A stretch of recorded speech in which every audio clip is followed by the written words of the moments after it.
de Bozkada, gardienne du détroit des Dardanelles. La petite île turque et ses 700 habitants terminent leur saison estivale.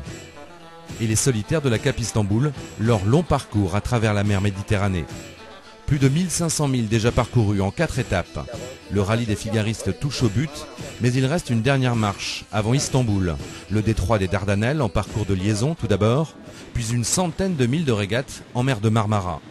Erwan Tabarly, le vainqueur de la dernière étape, se verrait bien franchir la ligne d'arrivée en tête à Istanbul. Erwan vient de signer son retour dans la classe Figaro. Ça fait du bien d'être devant, ça fait du bien pour moi, ça fait du bien pour mon sponsor Atema. Donc c'est bien, surtout que les premières épreuves, je n'avais pas forcément été dans le coup, très brillant. Donc là, de se retrouver devant, de faire la course en tête, ça c'est motivant.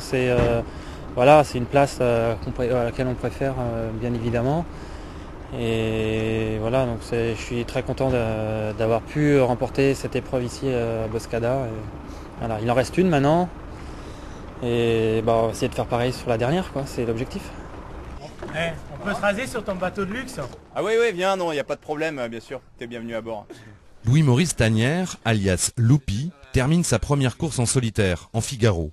À 50 ans, ce marin varois, cadre supérieur et régatier amateur, a décidé de se lancer dans la course au large en solitaire. La Cape Istanbul est sa première course en solo, un défi personnel et un tournant professionnel. Ce n'est pas simple de se frotter aux meilleurs marins solitaires du circuit Figaro. Louis-Marie est avant-dernier au classement général. Pour l'instant, bien. Bon, résultat pas terrible parce que c'est la première fois que je fais et tout, mais bon, ça c'est pas bien grave. Mais on s'amuse bien, on a des bonnes conditions, on a pas mal de vent, sympa.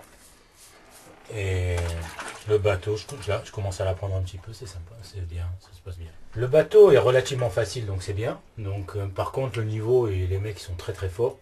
Donc c'est pas évident à s'accrocher et à faire quoi que ce soit, quoi. Donc, mais bon, on apprend et il faut être un peu patient, je pense. Mais les challenges, c'est sympa dans la vie, ça permet de se motiver et puis d'avancer, quoi. C'est toujours bien. Voilà, séquence de rasage. Gérer le sommeil, l'alimentation, les manœuvres, la vitesse du bateau, il y a de quoi faire. Courir en Figaro en solitaire n'est pas à la portée de n'importe qui. Louis-Maurice se lance dans la régate pour 2 années au moins et son objectif reste de traverser l'Atlantique en double, en course et avec sa femme.